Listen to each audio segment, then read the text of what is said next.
Hello everyone, BPSC score official YouTube channel पर आप सभी का स्वागत है।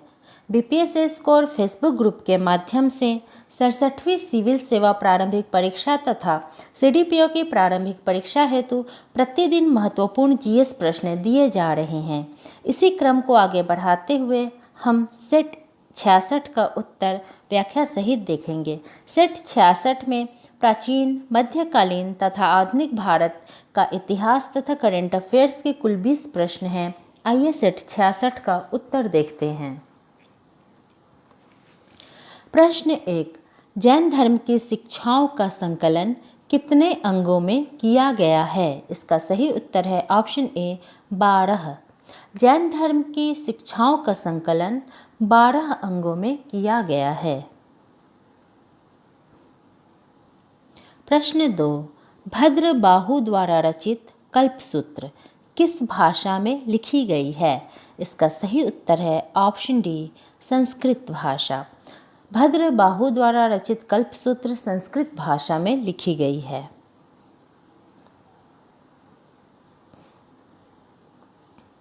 प्रश्न 3, प्रथम बौद्ध संगीति में किसके नेतृत्व में विनय पिटक लिखा गया था? इसका सही उत्तर है ऑप्शन बी उपाली। प्रथम बौद्ध संगति 483 ईस्वी पूर्व अजातशत्रु के शासनकाल में राजगृह में महाकश्यप की अध्यक्षता में हुई थी। इसी संगीति में उपाली के नेतृत्व में विनय पिटक का तथा आनंद के नेतृत्व में सूत पिटक लिखे गए थे।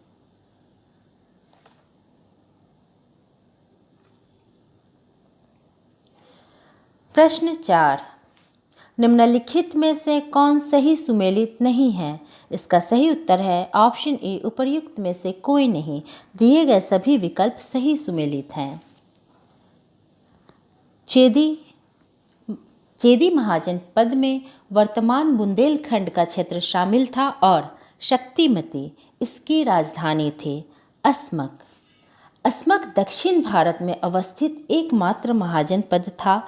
इसकी राजधानी पैठन या प्रतिष्ठान था।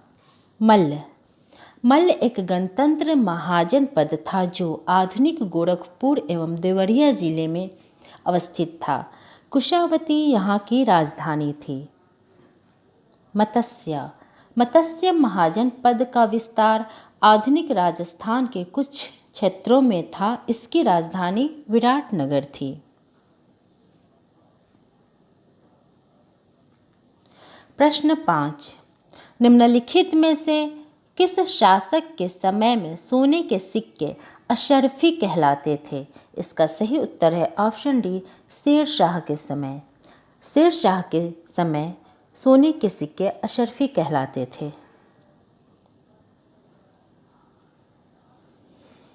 प्रश्न 6, अबुल फजल द्वारा रचित अकबरनामा का कौन सा भाग आईने अकबरी कहलाता है?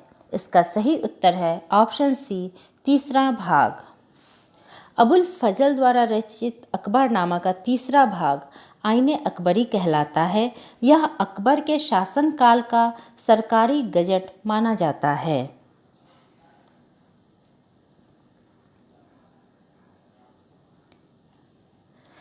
प्रश्न 7, दारा शिकोह ने कितने उपनिषदों का अनुवाद सिर्रे अकबर नाम से किया है?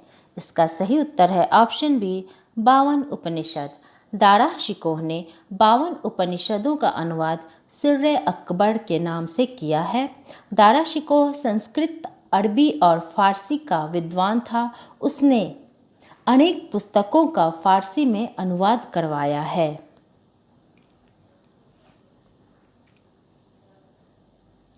प्रश्न 8, ग्रंथ फतवाए जहानदारी को किस मुगल शासक ने संरक्षण प्रदान किया था? इसका सही उत्तर है ऑप्शन डी औरंगजेब ने। ग्रंथ फतवाए जहानदारी को मुगल शासक औरंगजेब ने संरक्षण प्रदान किया था। औरंगजेब ने न्याय और कानून पर एक पुस्तक फतवाए आलमगीर की भी रचना कराई थी। प्रश्न 9, किसके समय में केंद्रीय शासन के नियंत्रण में एक अस्थायी सेना का निर्माण प्रारंभ किया गया? इसका सही उत्तर है ऑप्शन ए इल्तुतमिश।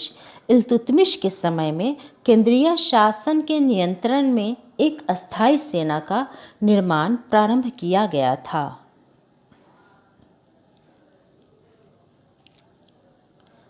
प्रश्न 10। दोआब के आर्थिक महत्व को समझाने वाला पहला सुल्तान कौन था? दोआब के आर्थिक महत्व को समझने वाला पहला सुल्तान कौन था? इसका सही उत्तर है ऑप्शन सी इल्तुतमिश। इल्तुतमिश दोआब के आर्थिक महत्व को समझने वाला पहला सुल्तान था। दोआब दो नदियों के बीच के क्षेत्र को कहते हैं, जैसे गंगा और यमुना के बीच की भूमि, दजला और फरात का दोआब आदि। प्रश्न 11।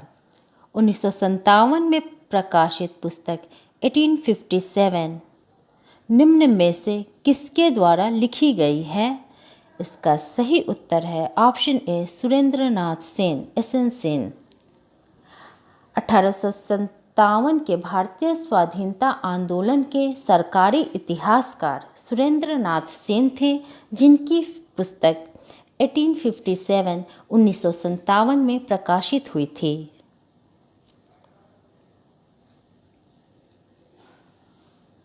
प्रश्न 12।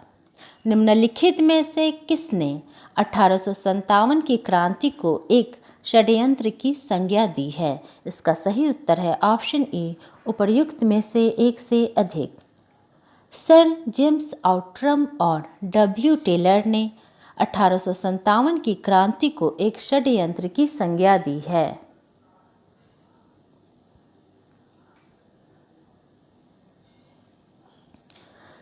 प्रश्न 13। उधम सिंह ने किस वर्ष पंजाब के गवर्नर माइकल ओ डायर की लंदन में हत्या कर दी थी? इसका सही उत्तर है ऑप्शन ए 1940 ईस्वी में। वर्ष 1940 में उधम सिंह ने पंजाब के गवर्नर माइकल ओ डायर की लंदन में हत्या कर दी थी, जिसके लिए इन्हें मृत्यु दंड दिया गया था।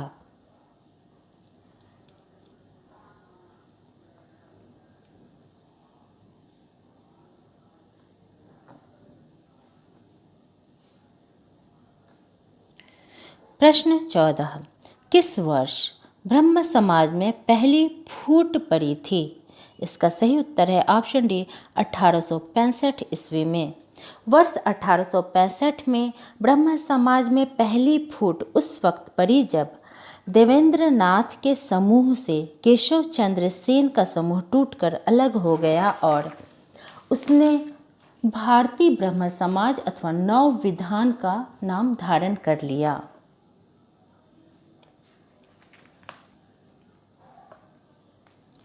प्रश्न 15। 1905 ईस्वी में भारत सेवक मंडल की स्थापना किस शहर में की गई थी? इसका सही उत्तर है ऑप्शन डी पूना।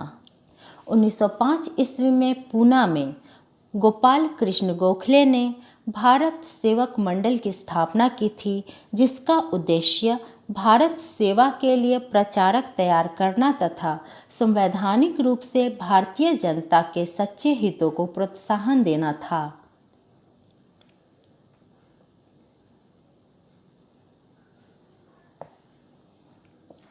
प्रश्न 16।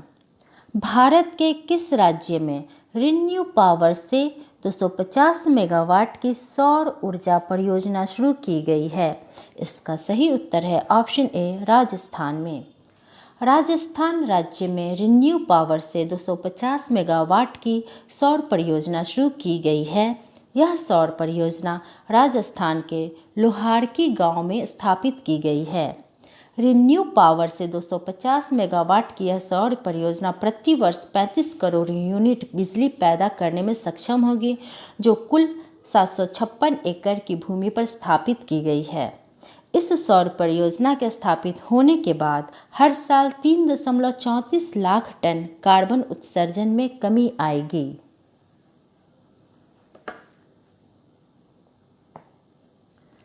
प्रश्न 17, किस राज्य में कोसीकला खाद्य संयंत्र का संचालन शुरू किया गया है? इसका सही उत्तर है ऑप्शन डी, उत्तर प्रदेश में। पेप्सिको ने उत्तर प्रदेश के मथुरा में 814 करोड़ रुपए की लागत से कोसीकला खाद्य संयंत्र का संचालन शुरू किया है, जो देश में विनिर्माण को लेकर सबसे बड़ा ग्रीनफील्ड निवेश है।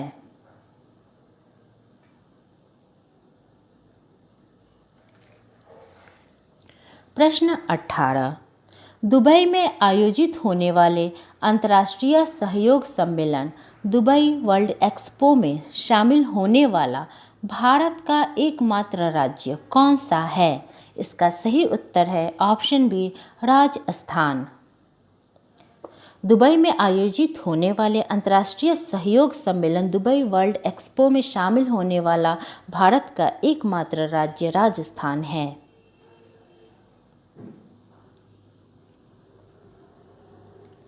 प्रश्न 19, वर्तमान में गांधी स्मृति और दर्शन समिति के अध्यक्ष कौन हैं? इसका सही उत्तर है ऑप्शन सी, प्रधानमंत्री। वर्तमान में गांधी स्मृति और दर्शन समिति के अध्यक्ष प्रधानमंत्री हैं।